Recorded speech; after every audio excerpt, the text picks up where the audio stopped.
First, live, local. This is Fox 12 Now.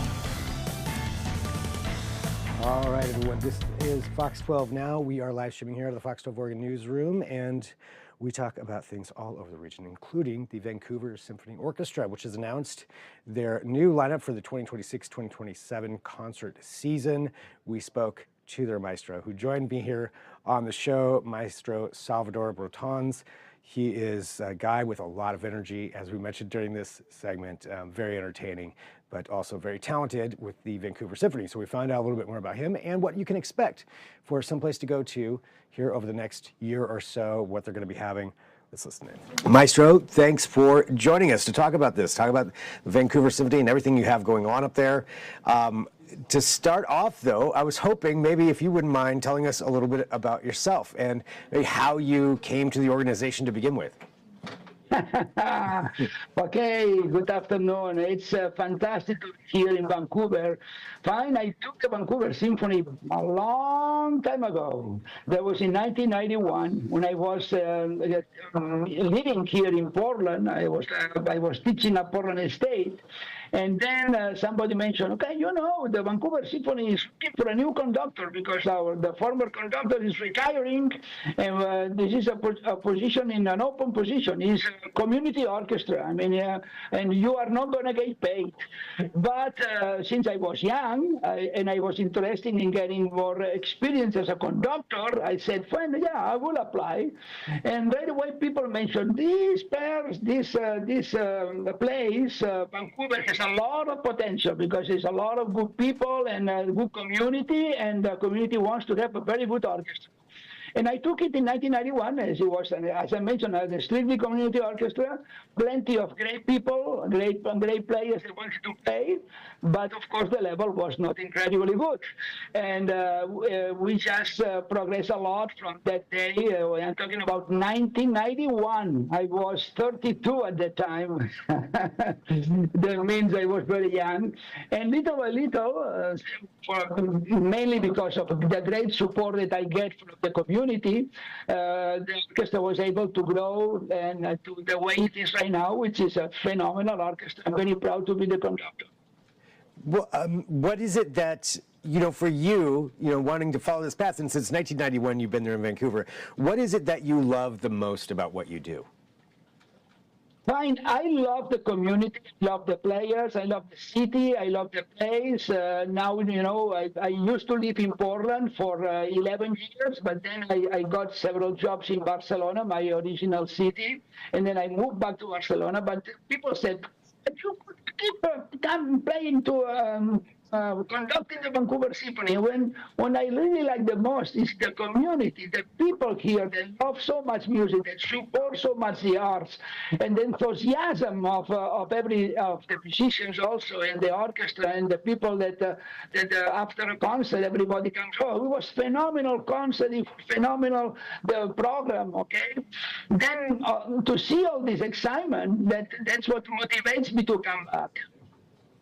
And just to have that, right there in Vancouver too, how important, you're talking about the community, how important is the symphony to the community also?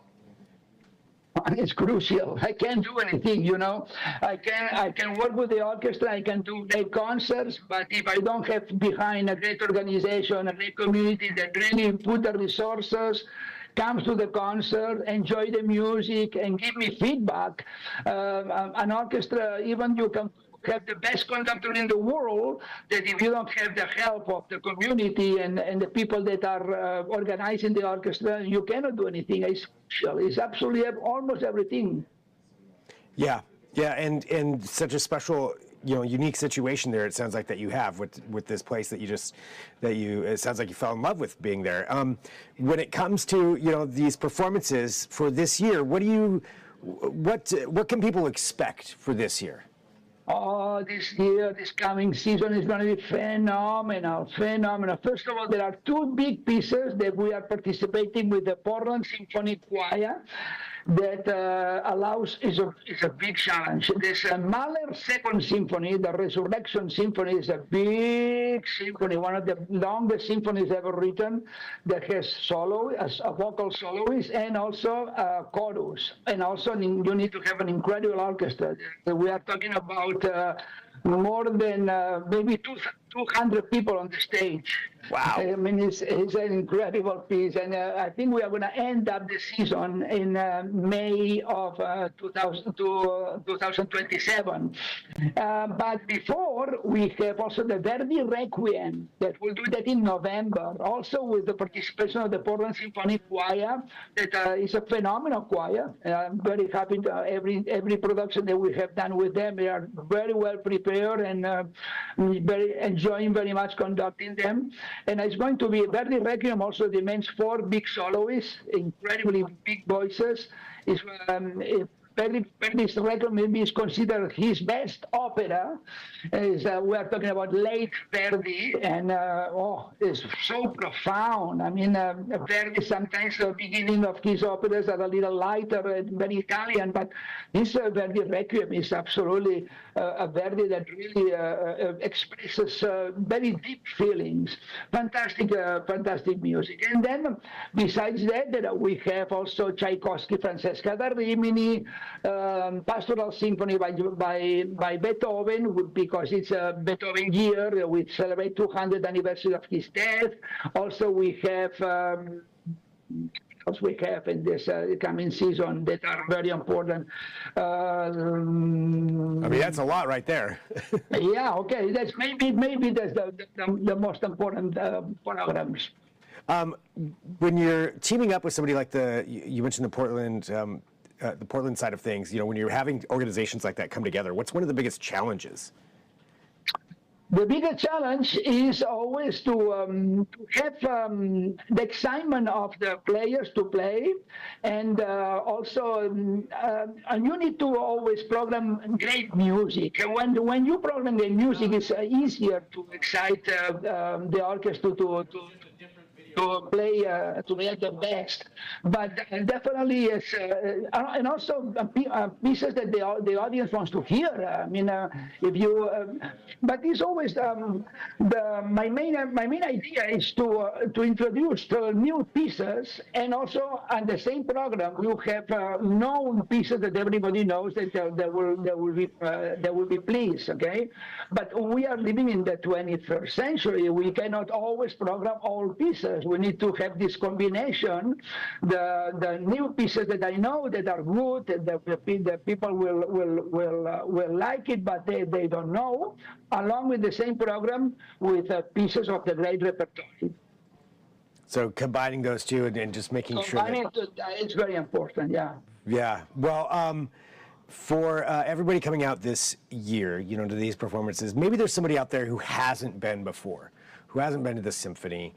What would you say to them to encourage somebody to come down for their first experience with the Vancouver Symphony? Oh, I always say to them, please come to listen to our symphony, only one performance. And I'm sure that if you come, you will repeat, because you will see that there's a big family.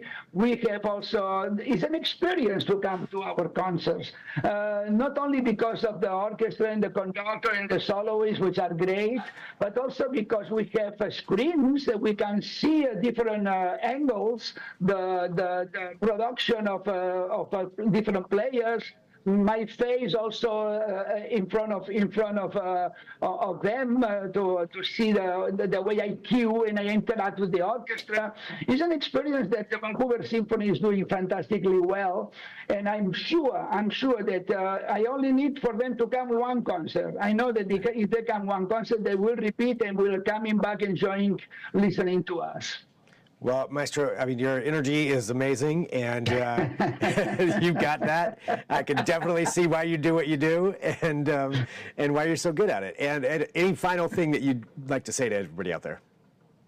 Fine. I really also that I haven't talked about that is that we have for next season incredible great soloists that they want to play with us because they heard that the Vancouver Symphony is a very good orchestra. For instance, we have Juliana Andreeva to play in the deep piano concerto. that is a phenomenal soloist. Later, also we have Olga Kern, that always is a pianist. That already she had come here to play a piano concerto. Now she's going to be playing the Rachmaninoff Piano Concerto Number 3, one of the most difficult piano concertos ever written. Also, we have Benjamin Bellman playing Sibelius Violin Concerto. I mean, this quality of soloists, I mean, with the name they have, automatically you cannot miss the concert. Well, looking forward to it for this upcoming season and everything that you all do up there, and for everybody to come and see it and check it out. So, Maestro, thank you very much for joining us here on Fox 12 Now. Thank you, Greg. Thank you, Greg. My pleasure. Every time you want, you know where am I. All right, that was the Maestro. Very entertaining guy, and obviously a great job they're doing there in Vancouver. So thanks everybody for joining us. This is Fox 12 Now. We're going to take a quick break. We are live streaming here. Depending on when you watch this, you can always watch after the fact on the Fox 12 Oregon app, whether that's on your mobile app or if you have Fire TV, Roku, or Apple TV. Definitely recommend you downloading the Fox 12 Oregon app on there. It's a great experience in that you can watch us live or after the fact. And there's so many different categories on there, including a Fox 12 Now tab where you can find all of our interviews and segments and check them all out. We cover a wide range of topics. We're going to take a break. If you are watching live, we're going to come back. We're going to talk about the Artemis 2 mission from NASA as it is in day 8 on its way back to Earth after rounding the dark side of the moon. That's coming up next, right after this break.